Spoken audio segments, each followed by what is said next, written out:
Sweetheart, this is a corporate office, not Shark Tank. We don't negotiate with junior staff. That's what Denise from HR said to my face. Right after I handed her a 14-page document outlining every vendor I'd onboarded, every system I'd cleaned, and every flaming bag of compliance dogshit I'd hosed down while the rest of the team was too busy circling back on lunch orders. I didn't blink. I didn't scream. I didn't even flinch when she did that condescending little head tilt. You know the one, where it looks like they're trying to hear your soul crumple. I just nodded, slow and calm, like I was tucking a bullet into the chamber. But let me back up. 1 week before this little HR exorcism, I was eating lukewarm instant noodles in the break room, surrounded by the smell of burnt popcorn and betrayal, while manually reconciling a vendor import that should have been handled by automated tools 3 years ago. But our tools? Broken, outdated. Half the integrations were so mangled it looked like someone had shoved spaghetti code into a meat grinder, then let Steve from IT duct tape it together during a seizure. I stayed late every night that week, patched what I could, rerouted 3 API pathways by hand, and personally chased down a ghost billing issue that had been bleeding $22,000 a month since March. All while my manager, Brad, who once forwarded me an email he himself was CC'd on, was too busy demoing the company Slack emoji wall to the new interns. So yeah, when I walked into HR, it wasn't with ego. It was exhaustion. Proof. Results. I wasn't demanding a crown. I just wanted the damn dignity of a pay bump that matched the blood I was wringing from my keyboard. And I got sweetheart. Anyway, right about here, if you're nodding your head and thinking, yep, I've been there, then hey, would mean the world if you hit that subscribe button. I'm clawing my way to my first ever 10,000 subscribers, and every click helps me fire another metaphorical HR Denise into the sun. All right, back to the tale of corporate sabotage and righteous resurrection. So I left HR's crypt with my face straight but my knuckles white.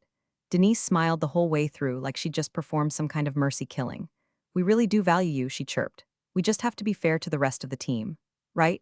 The team that panicked when I took one sick day and 3 vendor portals locked themselves out like nervous breakdowns in a trench coat. I didn't rage. I didn't even vent. I just went home, made a cup of stale peppermint tea, opened my personal laptop, and logged into LinkedIn for the first time in 6 months. I didn't even update my headline, I just scrolled through every vendor, partner, and logistics firm we'd ever so much as CC'd in a group email. My search history turned into a hit list. 2 days later, I got a message. Hey, your name came up during an internal audit. You're the one who fixed our contract portal last quarter, right? It was from a senior analyst at one of our biggest clients. A medical logistics company I'd had to babysit through 3 onboarding disasters and 2 outages caused by our lazy integration team. He wanted to meet, informally, just to pick my brain. I took PTO, smiled like it was a real vacation. Didn't even tell Brad. Why would I? Brad still thought I was a contractor. I sat in their glass-walled office sipping real coffee for the first time in a month while they asked me about their own systems, which turns out were still being trampled by my old company's lazy code base. They didn't want a consultant. They wanted a cleaner, and I was already holding the mop. When I left that day, they handed me a stack of paperwork. No pressure, they said, just think about it. Full-time offer, better title, better money, more autonomy. And one little kicker, they wanted help prepping for their upcoming vendor audit of my company. I walked home in a fog, wind slicing through my sleeves, and I smiled. Not like someone who'd won the lottery, but like someone who just saw the floorboard creak under the guy who thinks he's safe. I didn't have to scream. I didn't have to fight. I just had to wait and sharpen the knife. The job boards became my nightlight. After that HR meeting, I stopped binge-watching true crime and started living it, scrolling through listings like they were criminal dossiers. Systems analyst, integration specialist, vendor compliance manager. Every posting got cross-referenced with our partner directory like I was running a sting op. I didn't apply wide, I applied smart, only to companies that had touched our mess. Anyone who ever got burned by one of our botched deployments, billing errors, or API meltdowns, congrats. You just made my short list. By midnight, my desktop looked like a digital war room. Chrome tabs flaring, resume versions numbered like SQL titles, coffee ring bleeding across a printed spreadsheet of past support tickets I'd personally resolved but never got credit for. If this was war, I wasn't going to the front, I was the weapon. 2 days into this covert job hunt, I got an email that stopped me cold. Subject, Quick Sync Vendor Audit Prep. The sender was someone I'd never spoken to directly, James, a senior systems director at Gen Axis Logistics, one of our firm's largest and oldest clients. If we were the greasy mechanic shop, they were the guy still letting us inspect his brakes every quarter because switching garages was too disruptive. Apparently my name had come up. He said he'd seen it buried in an old support ticket trail where I caught a recurring credential error that had been misfiled as external fault. Their side had flagged it, logged it, then quietly moved on when we resolved it. His email said, "We figured you were the one doing all the real work. You available for a quick chat?" I stared at the screen for a long time. Not just because someone noticed me, but because someone noticed correctly. We picked a Friday. I burned one of my PTO days and told Brad I was finally going to get that dental work done. He barely looked up from his phone. Probably thought I was taking a long weekend to emotionally recover from Sweetheart Gate. I smiled. Let him. I walked into Gen Axis headquarters wearing the same blazer I wore to my last real date. They sat me down in a glass conference room with citrus water and a project whiteboard still stained with faded panic notes from their last vendor sync. James leaned in. Real professional. Polite. Didn't waste time. We don't want to throw your employer under the bus, he said, but we've been watching your name pop up every time something actually gets done. And honestly, our systems are being held together with zip ties and PDF exports. We think you can help. They didn't need another postmortem report. They needed surgery. The vendor portal had failed 3 logins in the past week, triggering internal ticket loops. Their billing files came in encrypted under a protocol we deprecated 2 years ago. They had a half-implemented single sign-on flow that still routed admin resets to a no-reply inbox. All of it traced back to us, or rather to the parts of us not named me. I didn't sell myself hard. I didn't have to. They'd already built my resume from the breadcrumbs I left behind. I don't want to cause any conflict, I said carefully, sipping their espresso like it didn't just outclass every coffee I ever made at the office Keurig. James nodded like he respected the play. Of course, just exploring. We wrapped in under an hour. He walked me out with a handshake and the kind of quiet nod that says we'll talk again soon. I walked back to my apartment with a bag of takeout I didn't remember ordering and stared at my inbox until 1 a.m.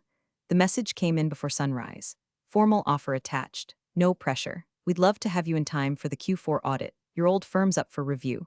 Could use a translator who knows where the bodies are buried. My mouse hovered over the download button for a long time. It wasn't just an escape hatch, it was a ladder. Out of junior hell and into the one place my ex-employer would have to look me in the face and smile. I was living a double life. By day, I was the junior analyst no one CC'd unless something was already on fire. By night and weekend, I was a digital surgeon cutting tumors out of Gen Axis's backend systems with surgical precision and a side of petty vengeance. I started small. Pulled the old error logs I'd stashed in my personal drive for training purposes. Wink wink, parsed through ticket IDs I remembered handling but was never credited for. Rebuilt credential chains. Drew diagrams on sticky notes until my desk looked like a corkboard from a conspiracy docuseries. I found subroutines buried like landmines, functions left undocumented, deprecated libraries duct-taped into production because Steve once read a blog post that said backward compatibility was for cowards. It was a junkyard, and somehow was mine. I spent Saturdays reverse engineering integration points from memory. On Sundays, I turned them into slides, recommendations, risk indicators, high-priority refactors. Gen Axis ate it up like candy wrapped in compliance. Their CTO started looping me into Slack discussions. I got invited to private Zoom calls, off-record, off-hours, but with serious eyes on the other end. One by one, they started treating me like a specialist. Not junior, not temporary, not sweetheart. At the office, same old script. Brad kept sending me requests to polish up this dashboard or reformat these reports for leadership. He never asked how those dashboards even pulled data, just that the pie charts looked less threatening. HR didn't check in. Denise smiled at me once in the hallway like I was a houseplant she'd forgotten to water. Everyone assumed I was content, quiet, harmless. But my resignation letter was saved on my desktop under a folder named Housekeeping. All it needed was a date. Meanwhile, Gen Axis started opening doors. Gave me limited sandbox access. Trusted me to investigate their compliance gaps. I flagged issues, backed it up with receipts, and offered solutions wrapped in legalese and vendor-safe phrasing. They started calling me their bridge, the one person who could untangle the mess without setting off landmines. I became their living Rosetta Stone for understanding why their billing was late, their reports were off, and their portal sometimes acted like it was haunted by a drunk raccoon. The adrenaline was addictive. I'd get home from a full workday, drop my bag, and look forward to booting up a terminal window. Because over there, I was trusted, respected, paid for my mind, not punished for having one. The breaking point came during a Gen Axis leadership huddle where they quietly floated the idea of replacing our firm as vendor of record. Legal had concerns. Logistics had headaches. But then the VP of Ops looked straight at me through the Zoom cam and said, "What if she didn't just consult? What if she ran it?" Silence. "Then you mean lead the audit?" He nodded. "Not just the audit, the systems, procurement integration, long-term compliance. She already knows more than the firm we pay 6 figures to every quarter." That night, I got an official offer. Full-time, title, lead systems auditor. Salary, nearly double what I made playing dashboard made for Brad. They wanted me on board before the next vendor audit. They needed someone who could not only expose what went wrong, but prove it, clean it, and restructure it so it never went that wrong again. I didn't accept right away. Not because I doubted it. Because revenge, like wine and subpoenas, is better aged. My resignation would come. But not yet. First, I had to make sure I walked out on the exact right Monday, the one where I'd be walking right back in with a different badge. I handed in my resignation on a Wednesday morning, sandwiched between back-to-back meetings no one invited me to speak in. The HR portal made it feel like I was unsubscribing from a very dull newsletter. Click, confirm, goodbye. Denise didn't even summon me for an exit interview. Just sent me an auto-generated email with a PDF titled Transition Guidance for Departing Junior Employees. No one noticed the irony that the PDF file itself was corrupt. I laughed, alone, then renamed it Poetry. Brad, of course, found a way to make it about him. He sauntered over to my desk with his usual blend of Axe body spray and mild condescension, leaned on the divider like we were old war buddies and said, "So you're jumping ship, huh? Let me guess, Gen Axis? They go through analysts like my ex goes through crystals." I gave him a polite smile, the kind you reserve for Uber drivers who overshare about their rash. "Good luck," he added with a chuckle. "You'll be back. Everyone comes back. Everyone. Except me." Because while he was butchering metaphors and using my mouse to scroll through a pivot table he didn't understand, I was already inside Gen Axis's systems, mapping them, triaging them, rewriting them. My pre-audit roadmap was halfway done. James had looped me into their internal security threads under the alias consultant phase 0. I was neck-deep in diagnostic reports from a decade of vendor neglect, my vendor neglect. I could name every shortcut our firm took, every cover-up, every certificate that expired without renewal, every place where we didn't encrypt because the client won't notice. They noticed, and now I was their microscope. Over the next 2 weeks, I played the perfect departing ghost. I answered emails. I handed over half-baked documentation with just enough detail to look helpful, but not enough to be usable. I attended my final team sync with my camera off and my microphone conveniently glitching. Nobody asked where I was going. They all assumed it was sideways or down. They always do. I cleaned out my desk on a Friday afternoon while everyone else was busy rage slacking about the new cafeteria coffee policy. My cardboard box was half empty. A cracked mug, a single sticky note with a quote from Good Will Hunting, and a mechanical keyboard I bought with my own money because the office one sounded like typing on toast.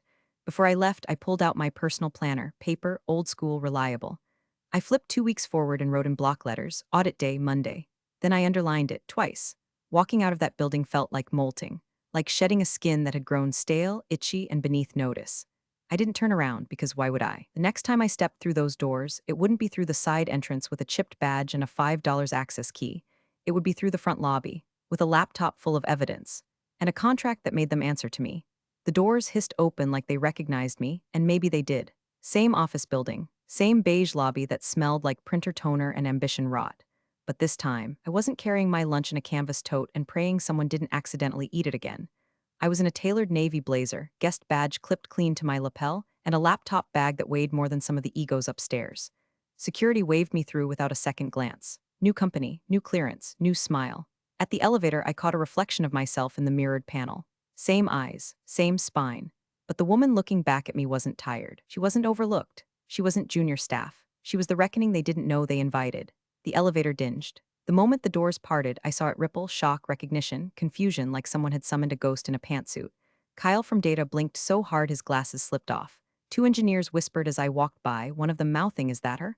Like I'd risen from the dead instead of their own blind spots. And then, HR, Denise. She stood outside the fishbowl conference room, holding her reusable water bottle like a crucifix. I watched her eyes scan my badge, watched her realize this wasn't a friendly catch-up visit, this was business. "Welcome back," she said like the words physically hurt. "Thanks," I replied. "I'm here for the audit." She tried to smile but came out looking like she bit down on a lemon. "You're, assisting the team from Gen Axis." I opened my laptop just enough for her to glimpse the header on the first slide. Lead Systems Auditor External Compliance Liaison. Her throat clicked when she swallowed. Inside the conference room, the VP of Ops, Greg, who once told me I had great potential once I matured professionally, stood up and knocked over his coffee. It splashed across a pile of printed spreadsheets that I personally knew were 3 versions out of date. He wiped his hand on his tie and tried to pretend this was normal. "Didn't know you'd be joining us," he said, overcompensating so hard I thought a vein might burst in his neck. I slid into the seat at the head of the table, not the side, not the corner, the head. "Joining," I said, booting up my machine. "Oh no, I'm leading this one. Full systems and compliance audit. Retroactive 12 months. Silence. The kind that settles like fog in a cemetery." Greg blinked. 12 months? "Yes," I said, scrolling. "Per clause 9.3 of your contract with Gen Axis. They have the right to audit all vendor-facing systems, integration logs, credential management history, and compliance certifications going back 1 full year. I've already reviewed your vendor onboarding flow, and I'll need access to all legacy integration tickets by EOD." Denise dropped her pen. Someone cursed under their breath, and I smiled. Not a wide grin. Not theatrical. Just enough to say I warned you, but only in a language the overlooked know how to speak. Because here's the thing about ghosts, they don't knock. They walk right through the walls you swore would hold. I didn't need to raise my voice.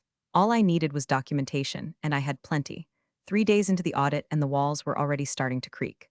My findings folder had grown into a digital crime scene, mislabeled credential chains, login tokens shared across departments like office birthday cake, expired compliance certificates that hadn't been renewed since the Obama administration, and vendor accounts with full admin access, granted to former employees who hadn't worked there since before the pandemic.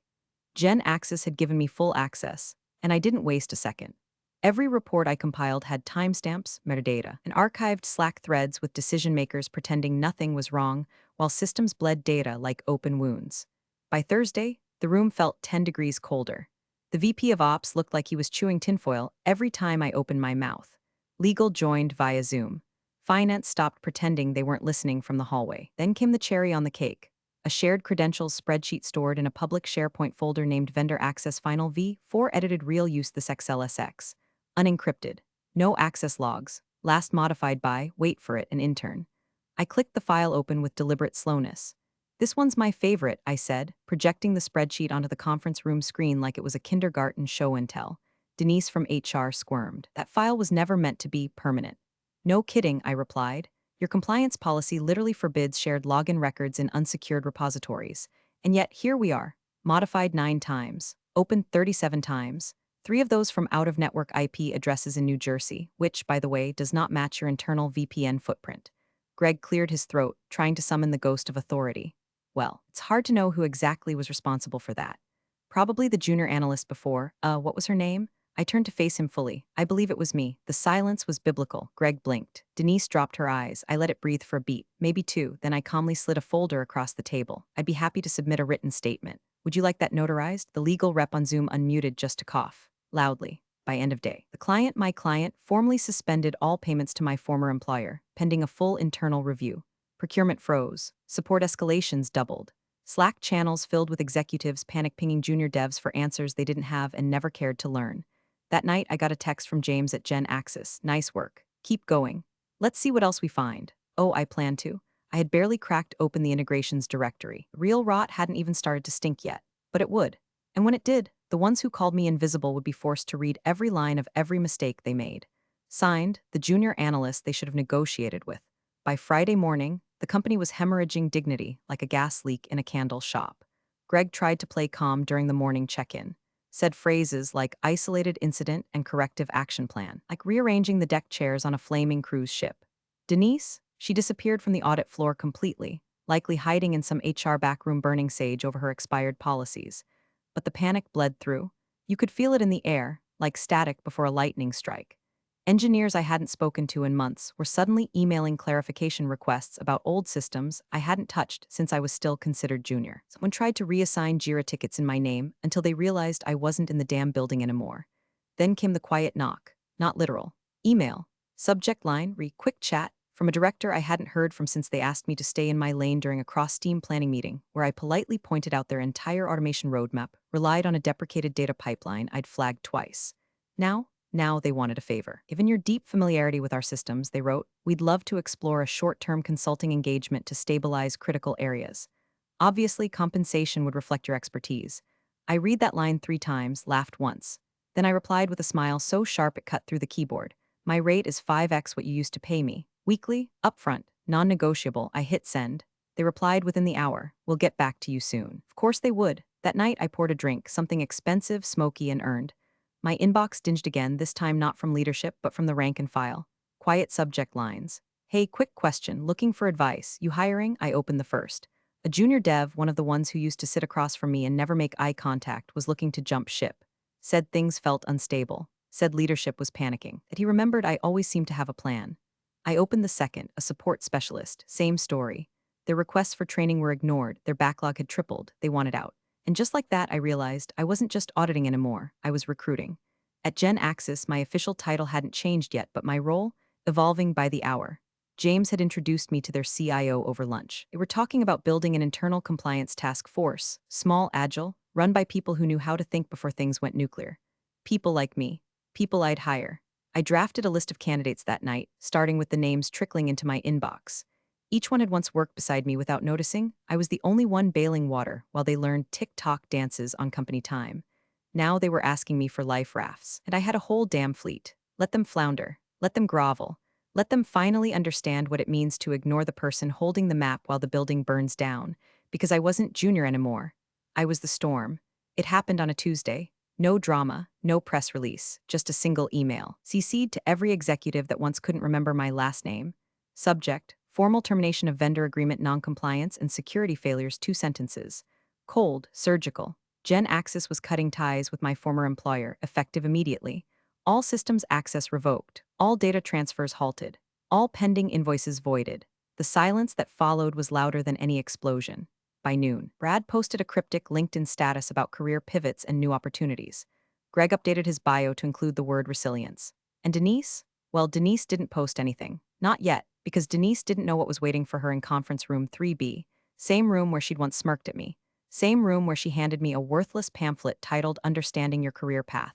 Only this time, I wasn't on the visitor badge. This time, I ran the meeting. Gen Axis didn't just absorb the contract, they built a new department around it. My department. Internal audit, compliance architecture, vendor transitions, all reporting to me now. James handed me a new badge and a new title that morning, Director of Systems Integrity and Oversight. My office had a door. My email signature had weight. And conference room 3B had been reserved under my name. We were conducting our first quarterly review post-transition. The new faces around the table, ones I'd personally hired, sat ready with reports, clean metrics, and a roadmap that didn't look like a crime scene.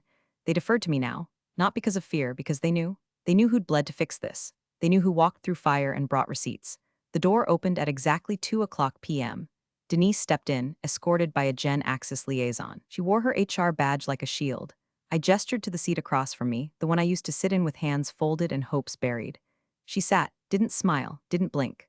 I opened my folder, slow and deliberate. At the top of the stack was a document with 3 words in bold: termination recommendations, compliance failures. I turned it, slid it across the table. Her name was halfway down the first page, nestled between 2 others I'd personally audited into oblivion. She reached for the paper with trembling fingers. I looked her dead in the eyes. "We do negotiate now," I said, voice calm, final. "Pause, but not with people like you. Thanks for watching, you cubicle warriors. Hit that subscribe button. Unless you're my old boss, then you're on your own. Revenge of the coffee pot strikes again."